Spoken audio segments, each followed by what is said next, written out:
CHAPTER XVI. It follows in the next place that we should discuss what are called inartificial credibilities ; for these are peculiar to forensic orations, but they are few in number, viz. The laws, witnesses, compacts, examinations, and an oath.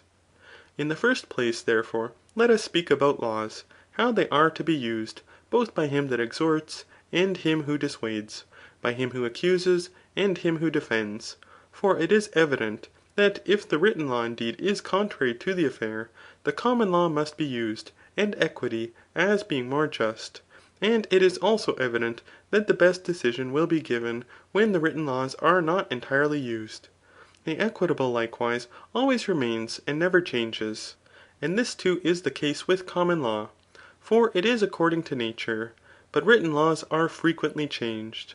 Hence also it is said in the Antigone of Sophocles, (for Antigone says as an apology that she acted contrary to the law of Creon, but not contrary to the unwritten law,) Nor could I ever think a mortal's law of power or strength sufficient to abrogate the unwritten law divine, immutable, eternal, not like these, of yesterday, but made ere time began. Shall man persuade me then to violate heaven's great commands, and make the gods my foes ? It is likewise evident that the just is something true and advantageous, but not that which seems to be so. So that what is written is not law, for it does not perform the work of law. It may likewise be said that a judge is like an assayer of silver and gold ; for it is his province to distinguish what is truly just from what is adulterate. And also that it is the business of a better man rather to use unwritten than written laws, and to abide by their decision. It must likewise be considered whether the law in force is contrary to a law which is approved, or is itself contrary to itself. And when the one law commands all contracts to be firmly observed, and the other forbids any contracts to be made contrary to law. It must also be considered whether the law is ambiguous, so that it may be distorted, and then it must be seen to what part the just is to be adapted, or the advantageous, and afterwards the law is to be used. If also the things for which the law was established no longer remain, but the law itself remains, this we must endeavour to render manifest. And thus the law must be opposed by showing that things being changed, the law also is to be changed and abrogated. But if the written law is adapted to the occasion or the fact, then it must be said, as the result of the best decision, that the law was established, not for the sake of judging contrary to law, but in order that he may not be perjured who may happen to be ignorant what the law says. It must likewise be asserted that no one chooses that which is simply good, but that which is good to himself, and that it makes no difference whether laws are not established, or are not used. Likewise, that in other acts it is of no advantage to dispute against the masters of them. Thus for instance, it is not expedient for one who is sick to dispute against the prescriptions of the physician ; for the error of the physician is not so injurious as it is to be accustomed to disobey a ruler. To endeavour likewise to become wiser than the laws is that which is forbidden in celebrated laws. And thus much concerning laws. With respect to witnesses, however, there are two kinds ; for some are ancient, but others modern. And of the latter, some are partakers of danger, but others are exempt from it. But I call ancient witnesses the poets and other illustrious persons whose judgments and opinions are manifest. Thus the Athenians made use of Homer as a witness about Salamis ; the Tenedians of Periander the Corinthian against the Sigians ; and Cleophon made use of the elegies of Solon against Critias, in order that he might show that the family of Critias was formerly contumacious. For otherwise Solon would never have said, Bid Critias with his yellow locks his father's will obey. Such, therefore, are the witnesses about things that are past. But with respect to future events, those who interpret oracles are witnesses. As for instance, Themistocles, when he said that the wooden wall, mentioned by the oracle, signified that the Athenians must betake themselves to their ships. Proverbs also are witnesses. Thus, if some one should deliberate whether he should form a friendship with an old man, the proverb testifies what he is to do, which says, never confer a benefit on an old man. Thus, also, for him who deliberates whether he shall slay the children whose parents he has likewise slain, there is this proverb, he is a fool who having slain the father, leaves the children. Modern or recent witnesses, however, who have no share in the danger, are such as being illustrious have given a decision in a court of justice. For the judgments of these men are useful in the confirmation of what is doubtful.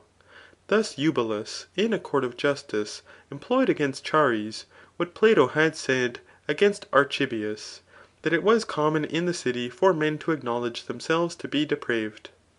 Those also are recent witnesses who partake of the danger of being punished if they appear to have given false evidence. Persons therefore of this description are alone witnesses in things of this kind, viz. Whether the thing has been done or not, and whether it is or not, but they are not witnesses concerning the quality of the thing, as whether it is just or unjust, advantageous or disadvantageous. Remote witnesses, however, are the most worthy of belief in things of this kind, but the ancients are most worthy of belief, for they cannot be corrupted. The credibility, however, derived from witnesses is to be employed as follows. When indeed there are no witnesses, it is necessary to judge from probabilities, and this it is to employ the best decision. Probabilities also cannot be corrupted by money, and they are not condemned for giving a false testimony. But he who has witnesses ought to say to him that has not, that witnesses may be tried and punished, but probabilities cannot. It may also be added, that there would be no occasion for witnesses, if arguments from probabilities were sufficient. Testimonies, however, are either concerning ourselves, or concerning our opponents.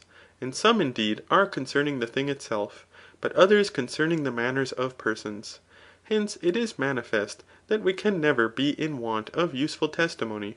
For if the testimony does not relate to the thing, it will either be favourable to the defendant, or adverse to the plaintiff.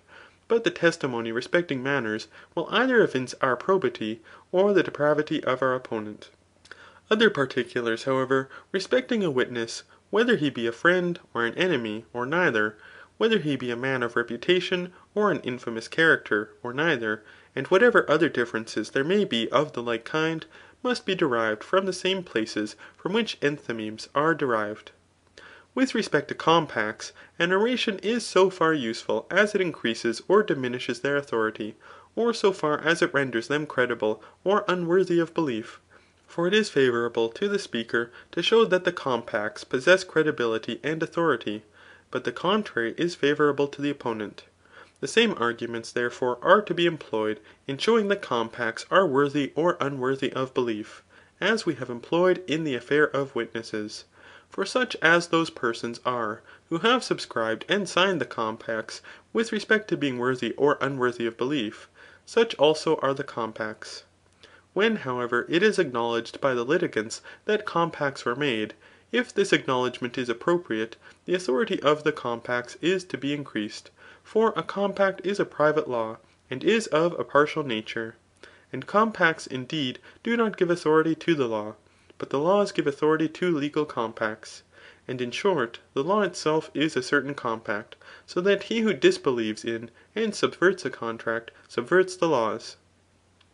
Farther still, many contracts and voluntary transactions are affected by compacts, so that if compacts lose their authority, the intercourse of men with each other must be subverted. Other things also, which are adapted to the confirmation of compacts, the orator will perceive by himself. But if the compacts are adverse to the cause, and favourable to the opponents, in the first place, those are adapted to the purpose which some one may urge to invalidate the force of the contrary law.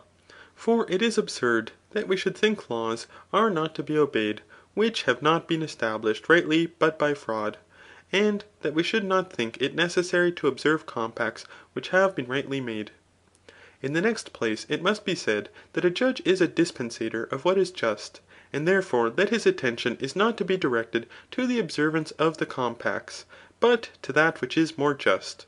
And the just indeed is not to be perverted either by fraud or by necessity, for it has a natural subsistence.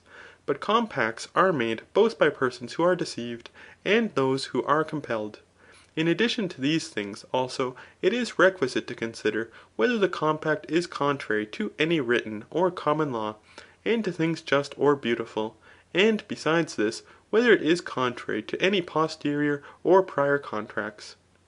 For either the posterior contracts are binding, but the prior have no authority, or the prior are right, but the posterior fallacious. And thus this contrariety of compacts may be employed with advantage. Again, it will be expedient to see whether the compacts are in any way adverse to the judges, and to direct the attention to other things of the like kind. For these things may in a similar manner be easily perceived. Examinations also and torments are certain testimonies, and they seem to possess credibility, because a certain necessity is present with them. There is no difficulty, therefore, in perceiving what relates to these things, and in narrating what is contingent to them, as also in discussing those particulars, which if they are adapted to our purpose, we may amplify by asserting that these alone are true testimonies. But if they are against us, and favourable to our opponent, then the evidence may be invalidated by speaking against the whole genus of examinations and torments. For men through compulsion no less assert what is false than what is true, since they endure in order that they may not speak the truth, and readily assert what is false, in order that they may be more swiftly liberated from pain. For collateral confirmation also, it is requisite that examples should be adduced, with which the judges are acquainted. With respect to oaths, however, there is a fourfold consideration. For we either give and take an oath, or we do neither. Or we do the one, but not the other. And of these, either an oath is given, but not taken, or it is taken, but not given. Again, either we have sworn before, and are accused by our opponent of perjury, or the opponent swears, and is accused of perjury. He, therefore, who does not offer an oath to his opponent, may say that men are easily perjured, and that his opponent, if he should take an oath, would not restore the money. But if he did not take an oath, he should think the judges would condemn him. He may also add, that as the affair is dangerous, it is better to commit it to the judges, for he believes in them, but not in his opponent. He likewise, who does not take the oath which is offered him, may say, that he does not take it because he is unwilling to swear for money, and that if he was a bad man, he would take an oath, for it is better to be depraved for the sake of something, than for the sake of nothing. For by taking an oath he will obtain money, but otherwise not. His not taking an oath, therefore, will be the effect of virtue, and will not be the consequence of the fear of perjury. The saying of Xenophanes, likewise, may be adapted to this affair, that the challenge is not equal of an impious against a pious man, but is just as if a strong man should call upon a weak man to fight with him. He also who takes an oath may say that he takes it because he confides in himself, but not in his opponent.